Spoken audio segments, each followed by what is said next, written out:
আজ আমি তৈরি করছি পেঁপে দিয়ে লাচ্চা সেমাই। কি শুনতে খুব অদ্ভুত মনে হচ্ছে, কিন্তু ঘটনাটা এখানেই। অনেক তো খেলেন দোকানের কেনা ময়দার লাচ্চা সেমাই, এবার একবার বাড়িতে পেঁপে দিয়ে তৈরি করুন লাচ্চা সেমাই। একবার যদি এই রেসিপি ফলো করে আপনারা এই সেমাইটা রান্না করেন, কেউ বুঝতেও পারবে না যে এটা আসলে পেঁপে দিয়ে তৈরি। খেতে কিন্তু দারুণ স্বাদ হয়। চলুন দেখি কিভাবে আমি এটি তৈরি করছি। প্রথমে পেঁপেগুলো এভাবে কুড়িয়ে নিয়েছি।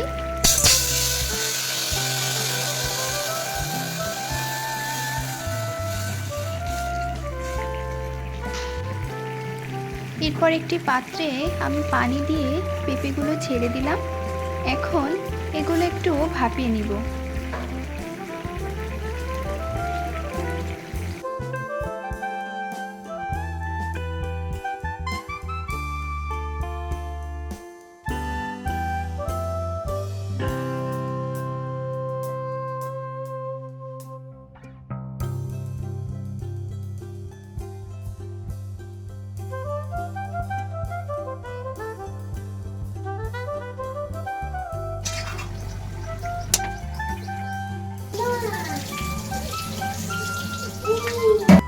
ভাপিয়ে নেওয়ার পরে ঠান্ডা পানি দিয়ে এইভাবে কয়েকবার ধুয়ে নিব, আর একদম হাতের সাহায্যে চেপে চেপে পানিগুলো একদম বের করে নিতে হবে।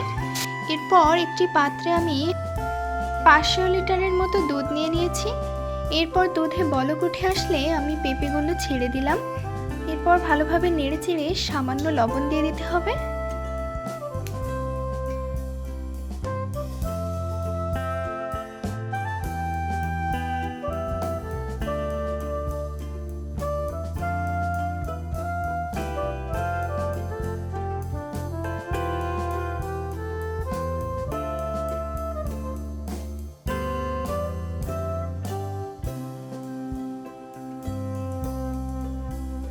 তারপর আমি 3 টেবিল চামচ মতো চিনি দিয়ে নিয়েছি। এখানে আপনারা আপনাদের স্বাদ মতো চিনি দিয়ে নেবেন।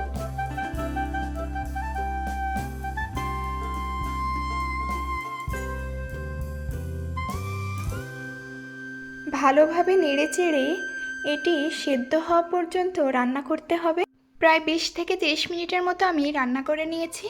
এরপর আপনারা আপনাদের পছন্দ মতো বাদাম কিশমিশ দিয়ে নিতে পারেন।